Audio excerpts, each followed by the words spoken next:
வணக்கம். இந்த கதையை முழுவதும் கேளுங்க, லைக் பண்ணுங்க. உங்கள் கருத்துக்களையும் சிந்தனையும் கமெண்டில் சொல்லுங்கள்.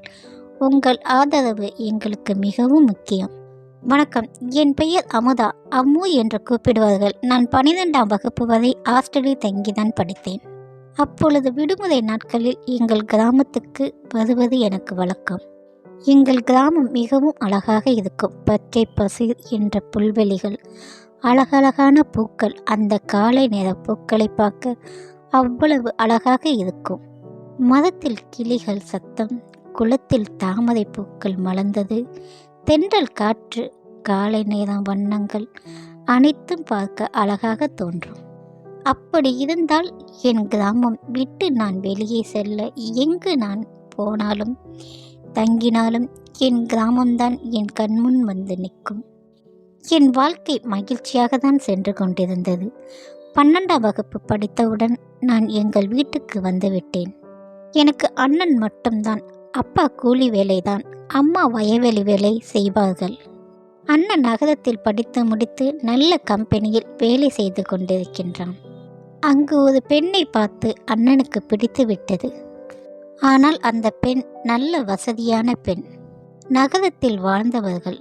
தன் காதலை எங்கள் அப்பாவிடம் சொன்னபோது அப்பாவும் அம்மாவும் முதலில் சம்மதிக்கவில்லை. நகரத்து பெண் எப்படி கிராமத்தில் வந்து வாழ்வாள்? நீ தேவையில்லாமல் ஏதோ செய்கிறாய். உன் தங்கையின் வாழ்க்கையும் இதை பாதிக்கப்படும் என்றார்கள். அப்பாவை சமாதானம் செய்தேன். அவர்கள் ஒன்றும் செய்ய மாட்டார்கள். இல்லை என்றால் நகரத்துக்கு சென்று அண்ணனும் அண்ணியும் வரட்டும். நீங்கள் சம்மதம் சொல்லுங்கள் என்றேன். அப்பா முதலில் யோசித்தார். பின்பு சம்மதம் சொன்னார்கள். அண்ணனின் திருமணம் கோலாகலமாக நடந்தது. அண்ணி தீபா பார்க்க அழகாக இருந்தார்கள். நல்ல பணக்கார வீட்டு பெண். ஆனால் நல்ல அழகும் அமைதியும் பாசமும் இருந்தது. அன்றே அண்ணனுக்கும் அன்னிக்கும் அனைத்தும் முடிந்துவிட்டது. நான் சமையல் அறையில் சமைத்து கொண்டிருந்தேன். அப்பொழுது அண்ணி பின்னால் வந்து என்னிடம், அமுதா என்ன செய்கிறாய் என்றார்கள். அண்ணி நீல நீல புடவையில் அமைதியான தோற்றத்தில் பார்க்கின்ற பொழுதே தெய்வீகமாக இருந்தார்கள். நான் சமையல் செய்து கொண்டிருக்கின்றேன் என்றேன். அண்ணியும் எனக்கு சேர்ந்து உதவி செய்தார்கள். எங்களுக்கு அன்பு நன்றாகவே வளர்ந்தது. எங்களுக்கு தோழிகள் போல் பழக ஆரம்பித்தோம். வேலை இன்னும் பகிர்ந்து கொண்டு வெகு நேரம் பேசிக்கொண்டிருப்போம். அன்றது நாள் அண்ணியின் சொந்தக்காரர்கள் வந்து விட்டார்கள். இங்கு வா என்று அழைத்தார். அண்ணியும் என்னிடம் வேலையை விட்டுவிட்டு சென்றார்கள். பின்பு அண்ணன் என்னை அழைத்தார்கள். நானும் அவரிடம் சேர்ந்தேன். அங்கு அண்ணியின் சித்தி, சித்தப்பா மற்றும் அவர் தம்பி நண்பர்களுடன் இருந்தார்கள். அண்ணியின் தம்பி அஜய் என்னை பார்த்து ஒரு புன்னகை. நல்ல அழகு, நல்ல உயரம், நல்ல படித்திருக்கின்றான். நகரத்தில் ஒரு பெரிய கம்பெனியில் வேலை பார்க்கின்றான். நான் என்னை அஜய்க்கு அறிமுகம் செய்தேன். அப்பொழுது அண்ணன் விளையாட்டாக, இவள் எங்கள் வீட்டு மகாராணி என்றார். அதற்கு அஜய், அப்பொழுது நான் தான் ராஜா என்று விளையாட்டாக சொன்னான். நினைத்து பார்க்கும் பொழுது எனக்கு வெட்கம் வந்தது. வீட்டில் அனைவருமே சிரித்து விட்டார்கள். அவன் முதல் பார்வையிலேயே என்னை வெட்கப்பட வைத்தான். அவன் என்னை இந்த உலகத்தில் மறக்க வைத்ததும், அந்த வயதில் எனக்கு காதல் தோன்றியதும் அன்றுதான். பின்பு அனைவருக்கும் உணவு கொடுத்து விட்டேன். அவர்கள் 2 நாட்கள் தங்கிவிட்டு செல்வதாக சொன்னார்கள். எனக்கு உள்ளே மகிழ்ச்சி, எனக்கு பிடித்தவன் கிடைத்து விட்டான் என்று. அன்று மாலையே அஜய்க்கு கிராமத்தை சுற்றி பார்க்க அழைத்தேன். வயவெளிகள், குளங்கள் என்று நாங்கள் அனைத்தையுமே காட்டிக் கொண்டிருந்தேன். அனைத்தையும் பார்த்தவுடன் அஜய்க்கு மிகவும் பிடித்து விட்டது. அப்பொழுது திடீர் மழை மற்றும் காற்று அடிக்கத் தொடங்கியது. அங்கு பழைய பங்களா ஒன்று தென்பட்டது. நானும் அங்கு போய் ஒதுங்கி கொண்டோம். அங்கு சுற்றி பார்க்கும்போது யாருமே இல்லை. சில போட்டோக்கள் மட்டுமே இருந்தது. அதில் ஒரு போட்டோ என்னை போல் மகாராணியாக கூட்டம் இருந்தது. இதற்கு முன் இங்கு தங்கியவர்கள் போட்டோ என்று நாங்கள் நினைத்து கொண்டோம். அஜய் அதை ஒட்டி கவனித்து கொண்டு, இங்கு போல் நீ இருக்கிறாய் என்றார். நானும் உங்களை காணவில்லையே என்று விளையாட்டாக சொன்னேன். அங்கு போட்டோவை காட்டி, பார் நான் இருக்கிறேன் என்றான். இது பொழுதில் எனக்கு சிரிப்பு வந்தது. பின்பு இடியும் மின்னலும் பயத்தால் நான் அஜயை கட்டி அணைத்து கொண்டேன்.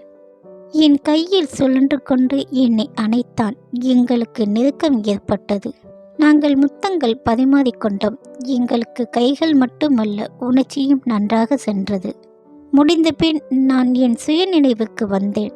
நான் செய்தது தவறு என்று கண்களில் கண்ணீருடன் அழுது கொண்டிருந்தேன். அப்பொழுது அஜய் என்னை சமாதானம் செய்தான். நான் உன்னை கைவிட மாட்டேன். உன்னை முதலாக பார்த்தபோது எனக்கு பிடித்து விட்டது. உன்னை விட்டு எங்கும் செல்ல மாட்டேன் என்றான். அவன் கொடுத்த அந்த நம்பிக்கையால் நான் சற்று மன நிம்மதி அடைந்தேன். மழை விட்டதும் உடனே நாங்கள் இருவரும் வீட்டுக்கு வந்து விட்டோம். 2 நாட்கள் கழித்து அஜய் குடும்பத்துடன் நகருக்கு சென்று விட்டான். பின்பு சில காலங்கள் கழித்து அண்ணனும் அண்ணியும் அங்கு சென்று விட்டார்கள். இப்பொழுது நாம் அஜயுடன் பேசுவேன் என்று தொலைபேசியில் எதிர்பார்த்து கொண்டிருந்தேன். அவன் பேசும் பொழுது எனக்கு மகிழ்ச்சி. தூங்குனியா, என்ன செய்து கொண்டிருக்கிறாய் என்று அனைத்தையும் அக்கறையாக கேட்பான். அவன் கேட்டதும் எனக்கு இன்னும் மனமாற்றம் ஏற்பட்டது. முழுமையாக அவனை நம்பவும் காதலிக்கவும் ஆரம்பித்தேன். பின்பு சில நாட்கள் போக போக அவனின் தொலைபேசிகள் அதிகமாக வரவில்லை. என்னால் உன்னிடம் பேச முடியவில்லை, வேலை அதிகம் என்று சொன்னான். என்னை விடுவது போல் எனக்கு தோன்றியது. ஒரு கட்டத்தில் நானும் நகரத்துக்கு செல்ல வேண்டிய சூழ்நிலை ஏற்பட்டது. நானும் அம்மாவும் அண்ணனை சென்று பார்க்க வேண்டிய சூழ்நிலை சென்றோம். சென்றவுடன் 2 நாட்கள் தங்கி வந்தேன். அண்ணியுடன் மறைமுகமாக அவன் தம்பியை பற்றி விசாரித்தேன். அப்பொழுது எனக்கு பெரிய அதிர்ச்சி காத்திருந்தது. அவன் தம்பி காதல் திருமணம் செய்து கொண்டான். வீட்டில் யாருக்குமே தெரியாது. எங்களிடம் சொல்லவில்லை. 5 வருட காதல், ஒரு பெண்ணை திருமணம் செய்தான் என்று சொன்னார்கள். என்னுடன் அதிர்ச்சி. எனக்கு தலையே சுற்றுவது போல் இருந்தது. பின் வீட்டில் சித்தப்பார்கள் ஒத்துக்கொண்டார்கள். அந்த பெண் என் தம்பியுடன் தான் இருக்கின்றான் என்றார்கள். நான் நம்பி ஏமாந்து விட்டேன். அப்பொழுதுதான் எனக்கு தெரிந்தது எவ்வளவு எனக்கு துரோகம் செய்து விட்டான் என்று. எனக்கு அஜய் மேல் கோபம்தான் வந்தது. அன்று மாலை எங்கள் அண்ணியை பார்க்க அவன் தன் மனைவியுடன் வந்தான். எனக்கு அவனிடம் பேச வேண்டிய அவசியம் இல்லை. அவன் என்னை பார்த்ததும் அதிர்ச்சி அடைந்தான். என்ன கேட்க வேண்டியது எனக்கு புரியவில்லை. நான் என் கண்களில் கண்ணீருடன் தான் எதுவும் சொல்லாமல் அம்மாவை அங்கிருந்து உடனே வீட்டுக்கு அழைத்து வந்தேன். அவனிடம் முகத்தை கூட பார்க்க எனக்கு மனம் இல்லை. வீட்டில் வந்தவுடன் தனியாக உட்கார்ந்து கொண்டேன். பல சூழ்நிலையில் என்னால் என்னை தேர்ச்சி பெற முடியவில்லை. அப்பொழுது குளத்தில் அங்கு நான் உட்கார்ந்து அழுது கொண்டிருந்த போது என் நண்பன், என் சிறு வயதில் படித்த நண்பன் தினேஷ் என்னை பார்த்தான். அவன் நல்ல உழைப்பாளி, எப்பொழுதும் வயவேலைதான் செய்வான். அவன் நான் அழுவதை பார்த்து விட்டான். என்னை அவனை பார்த்ததும், என்னாயிற்று அமுதாய், இங்கு ஏன் உட்கார்ந்திருக்கிறாய்? சில நாட்கள் கழித்து நான் அவனிடம் வெகு நேரம் பேசிக்கொண்டிருந்தேன். அண்ணனை நினைத்து நான் அழுது கொண்டிருக்கிறேன் என்று நான் சொன்னேன். அப்பொழுது நான் சமாளித்து பேசினேன். ஆனால் அவன் நான் சமாளிப்பது நம்ப முடியவில்லை. இப்படி ஒன்றுமில்லை அமுதா, நான் உன்னை சிறு வயதிலிருந்தே பார்த்திருக்கின்றேன். நீ என்னை எப்படி அழுவாய், எதற்கு கோவப்படுவாய் என்று எனக்கு தெரியும். உனக்கு சொல்வதாக இருந்தால் இந்த நண்பனிடம் சொல் என்றான். நான் தினேஷுடன் நடந்தது அனைத்தையுமே சொன்னேன். அவன் சிறிது நேரம் சிரித்து விட்டான். கிராமத்து பெண்களை நகரத்து ஆண்கள் இப்படித்தான் ஏமாற்றுகிறார்கள். உனக்கும் இப்படிதான். இது போக போக சமாளித்து விடு. இதிலிருந்து எப்படியாவது வெளியே வந்து உன் வாழ்க்கையை சரி செய்து கொள். உனக்கு நான் துணையாக இருக்கின்றேன் என்றான். அவன் சொன்ன அந்த ஒரு வார்த்தை என் மனதை தொட்டுவிட்டது. பின்பு எப்பொழுதுமே அவனிடம் பேசிக்கொண்டு இருப்பது எனக்கு பழக்கமாகிவிட்டது. இதில் நான் அஜயை மறந்துவிட்டேன். இப்படியே பேசிக்கொண்டு இருக்கும்போது அவன் தன் கஷ்டங்களை பற்றி சொல்ல ஆரம்பித்தான். அப்பொழுது நான் ஒரு ஆலோசனை சொன்னேன். நீ இந்த கிராமத்தில் ஒரு சிறிய கடை வைத்தால் நன்றாக ஓடும். உனக்கு வேண்டுமானால் நான் துணையாக நிற்கிறேன் என்றேன். அவன் அதை கேட்டதும் மிகவும் மகிழ்ச்சி அடைந்தான். பின்பு அவன் பேங்க் மூலமாக லோன் எடுத்துக்கொண்டு சிறிய கடை ஆரம்பித்தான். அந்த கடை பகலும் இரவும் நேரமாக கடுமையாக உழைத்தான். நான் அதில் சேர்ந்து அவனுக்கு உதவியாக நின்றேன். அப்பொழுது அவன் வேலை செய்கின்ற விதமும் அவன் பழகிய கண்ணியமும் எனக்கு மிகவும் பிடித்து விட்டது. அவனிடம் காதல் ஏற்பட்டது. இன்று முதல் நான் அவனை மனதால் காதலிக்க ஆரம்பித்தேன். அவன் என்னை அடிக்கடி பார்க்க ஆரம்பித்தான். அதனால் அவன் என்னை காதலிக்கிறான் என்று நினைத்தேன். அதன் பின் நான் முழு காதலையும் அவனிடம் வெளிப்படுத்தினேன். நான் கூறினேன், முன்பு ஏற்பட்ட காதல் போல் அல்ல, உன்னிடம் காதல் நான் முழுமையான மனதால் என்றேன். அவன் எதுவும் சொல்லவில்லை. அன்று இரவு என்னிடம் எதுவும் சொல்லாமல் சென்று விட்டான். நான் கடையை மூடி வீட்டுக்கு வந்தவுடன் பின் அவன் என்னை ஒரு இடத்துக்கு அழைத்து போக வேண்டும் என்று சொன்னான். அங்கு ஒரு வீட்டுக்கு அழைத்து சென்றான். அங்கு ஒரு பெண்மணி உட்கார்ந்து சமையல் செய்து கொண்டிருந்தாள். அவளை பார்த்தவுடன் எனக்கு அதிர்ச்சி ஏற்பட்டது. நான் இது யார் என்று கேட்டேன். தினேஷ் சொன்னான், இவள்தான் என் மனைவி, என் அத்தை பெண். நான் பள்ளி முடித்தவுடன் பண வசதி இல்லாமல் கிராமத்தில் வேலை பார்த்தேன். ஆனால் என்னை பள்ளி படிக்க வைத்தது என் மனைவியின் அப்பாதான். அவர்கள் நன்றி கடனாகத்தான் என் மாமா மகளை எனக்கு திருமணம் செய்து வைக்க வேண்டும் என்று ஆசைப்பட்டார்கள். திருமணத்துக்கு 2 நாட்கள் முன்பு துணி எடுக்க சென்றபோது அவளுக்கு விபத்து ஏற்பட்டது. அவள் 2 கால்களையுமே இழந்து விட்டாள். இருந்தாலும் நான் அவளை கைவிடவில்லை. ஆனால் அது உண்மையான காதல். ஆனால் எந்த சூழ்நிலையிலும் நான் அவளை ஏற்றுக்கொண்டேன். இன்று வரை நான் யாரிடமும் சொல்வதில்லை. அதை பற்றி சொன்னால் அவள் மனம் புண்படும் என்று நான் யாரிடமும் சொல்லவில்லை என்று சொன்னான். நான் உன்னை தோழியாக மட்டுமே பார்க்கின்றேன். இப்பொழுது மட்டுமல்ல, எப்பொழுதுமே. எனக்கு இது போதும் என்றான். அவன் சொன்ன அந்த வார்த்தை கேட்டதும் நான் அங்கிருந்து சென்றேன்.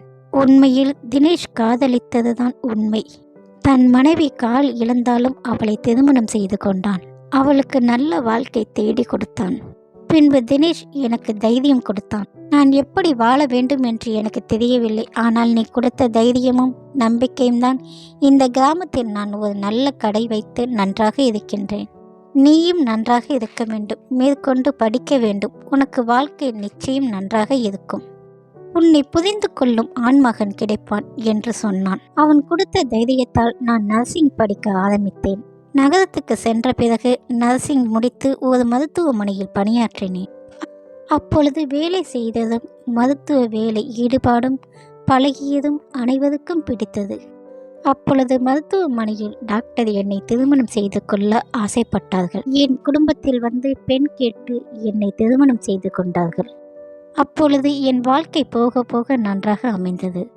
இப்பொழுது என் கிராமத்தில் சொந்தமாக ஒரு மருத்துவமனை நிரப்பி நானும் என் கணவனும் கிராமத்தில் உழைத்து கொண்டிருக்கின்றோம். உண்மையில் சொல்ல போனால் இளம் வயதில் பெற்ற காதல் அது காமமாகத்தான் போகின்றது. உண்மையான காதல் நம் திறமையில் நம்மால் புரிந்து கொண்டு வரை நாம் காத்திருக்கின்றோம். இதற்கு இடையில் நான் அஜயை பற்றி என் அண்ணி சொல்வதை கேட்டிருக்கின்றேன். அவன் மனைவி அவளை விட்டு விவாகரத்து வாங்கி போய்விட்டாள் என்று. அஜய் தனியாகத்தான் இருக்கின்றான். அவன் திருமணம் செய்து கொள்ளவில்லை என்றார்கள். அதை பற்றி நான் நினைக்கவில்லை. என் வாழ்க்கை ஏமாற்றியவன் போகட்டும். நான் அதை விட்டு விட்டு இருந்தாலும் ஏமாந்த பிறகுதான் எனக்கு நம்பிக்கை வந்தது. நன்றாக இருக்கின்றேன். வாழ்க்கை ஒவ்வொரு பாடமும் நமக்கு முன்னேற்றத்தை தான் கொடுக்க வேண்டும் என்று நம்பிக்கையுடன் செயல்பட்டு கொண்டிருக்கின்றேன். இளம் வயதில் செய்கின்ற காதல் பல நேரங்களில் உணர்ச்சியும் ஏமாற்றத்தை தான் தரும். ஆனால் வாழ்க்கை கற்றுக் கொடுக்கும் பாடங்கள் ஏற்றுக்கொண்டால் நம்பிக்கையுடன் முன்னேற்ற முடியும். உண்மையான காதல் என்பது உடல் மட்டுமல்ல, மனதில் புரிந்து கொண்டு அவளின் வளர்ச்சிக்காக துணையாக நிற்பான். நன்றி.